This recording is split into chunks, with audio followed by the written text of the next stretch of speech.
In the past few chapters, we've understood the importance and relevance of marketing environment, marketing research, and market segmentation. In this lecture, we're going to talk about market targeting. We're going to have a look at what market targeting is and what are the various patterns of targeting a specific market. Now, selecting a specific segment which can be best catered by your product or a service or an offering for that matter, and having an effective marketing plan can only be useful if you target a specific market. So making a selection of which all segments you'll be working on, you also need to target those markets. So why targeting at all is required? Let us have a look at this first. So to compete more effectively, many companies are now embracing target marketing. Instead of scattering their marketing efforts, they are focusing on those consumers they have the greatest chance of satisfying. So as the markets are evolving, consumer needs are changing, and consumer having very diverse needs and wants these days, it is very difficult for any specific company or any specific product to satisfy all the customers' needs. So it is obvious that marketeers need to be aware of what are these segments of the markets which can be catered best by the products and services that they have. So therefore, targeting those specific segments becomes a sensible thing. Let's take an example. Now, if Rolex makes watches, it's obvious that they are not going to target the youth or youngsters who just started their career. They will be targeting those who are well established, well settled, and a premium product like Rolex can only be sold to people who are rich, rather filthy rich, right? So Rolex is targeting a specific market. Xiaomi has its products like mobile phones, TVs, they come up with wearable gadgets. Xiaomi products are not very costly and they give them as a wearable gadget you can get it as much as 1500 600 rupees. Or a good TV, 32-inch LED TV, which is also an Android television, you get it around 12,000 rupees. So Xiaomi has priced their products and they are targeting a specific middle class market. Let's talk about Mercedes. Now, Mercedes is a brand which is a premium luxury car brand. So when Mercedes came out with the E-Class of cars, so the E-Class offers the ride comfort and a spacious legroom. So they're basically targeting those people who would like to be driven in a car rather than driving it themselves. So every product has their own target market which is kept into mind by the marketeers to find we need to target this product at this particular segment. So effective target marketing requires that marketeers, number one, should identify and profile distinct groups of buyers who differ in their needs and wants. This will be called market segmentation. So we identify different groups or different groups of buyers on the basis of the difference in their needs and wants. Second, we have to also select one or more market segments to enter the market. So basically, either trying to select either one or more than market segments that you can enter into, right? So if I have a brand called maybe a Vanaspati oil or maybe cooking oil, so I can see that which markets I can start with. So I can start with both the domestic market and people who are into restaurant business. So basically two markets I can think of. So either I can manufacture and produce for the bulk requirement or maybe for the retail requirement, and I can build my product accordingly.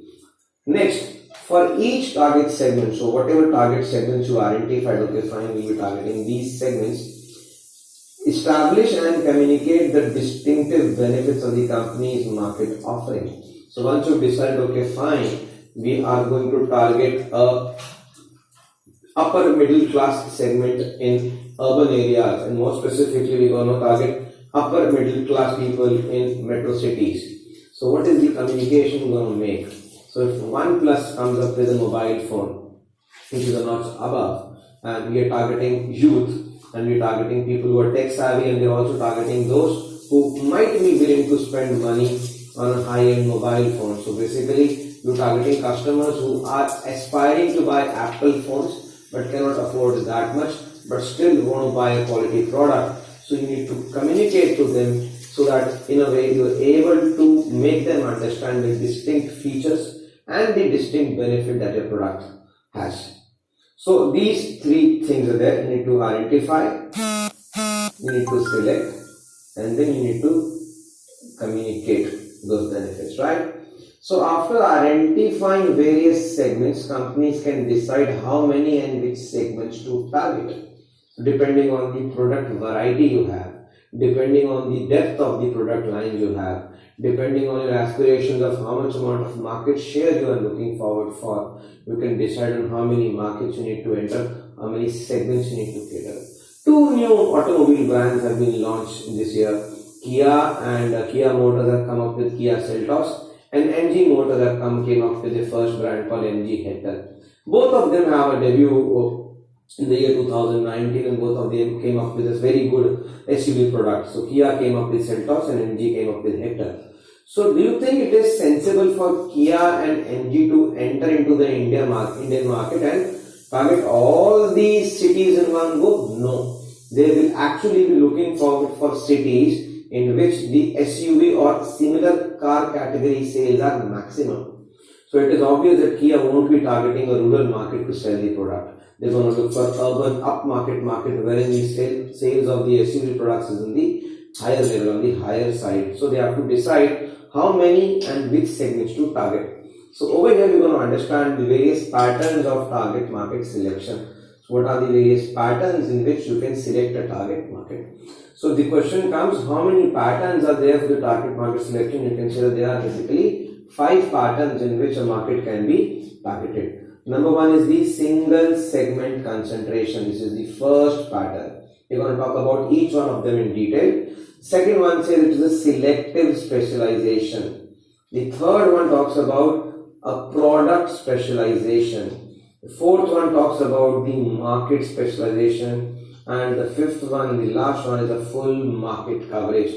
So from the least, this is the one which caters to the least customer chunk of the customer size. This one is the most.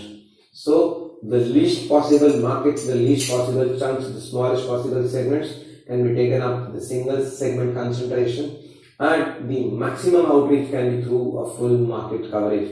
So which of these target market selection patterns covers the maximum market is basically the full market coverage, right? So let's start with the first one, single segment concentration.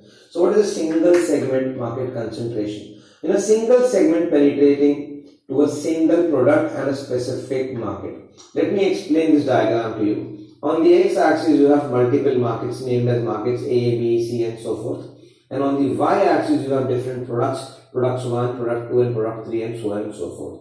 So if you are targeting one single product for one single market, so this will be called a single segment concentration. You're targeting one single market segment, say market A, and you're also targeting it through product number 2. So this is what you're trying to basically do. We will take a different color over here. Yeah.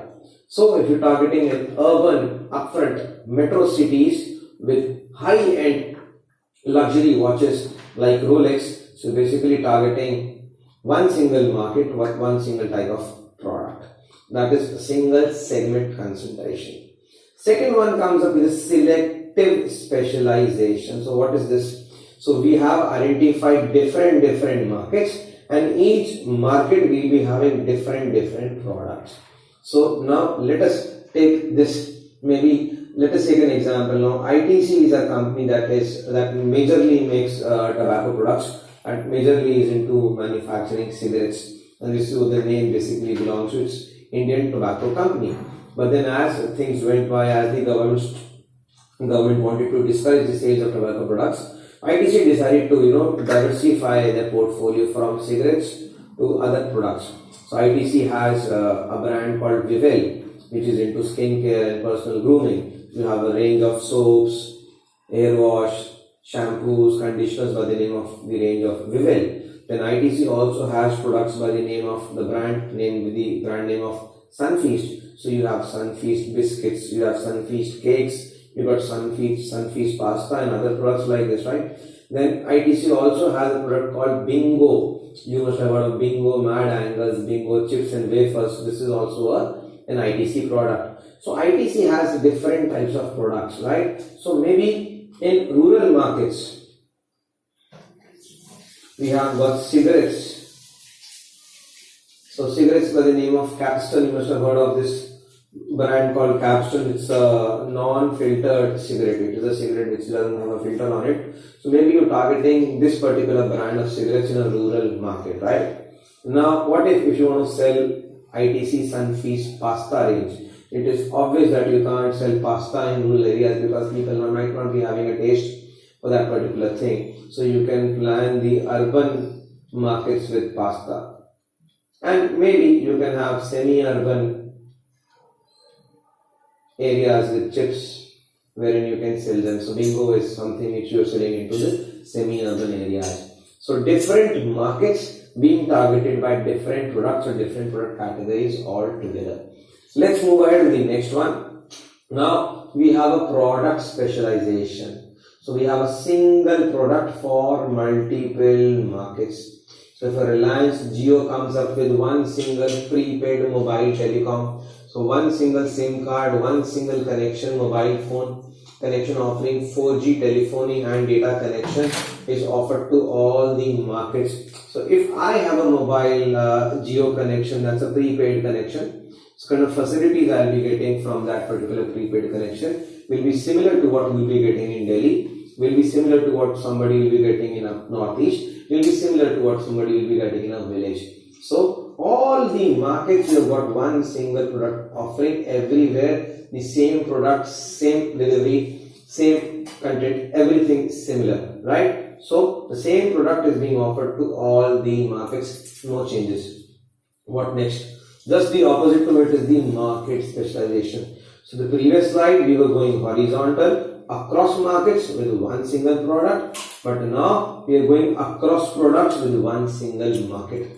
So we have got multiple products for a single market. Let's talk about an example. Costco sporting equipment. So Costco makes table tennis rackets, Costco makes badminton rackets, Costco makes sporting gears, Costco makes balls, tennis balls. So Costco is making many variety of products. They are into weights also, they are into exercising machines also, they are into wristbands also, very different products but aimed at one single market, that is the sports market.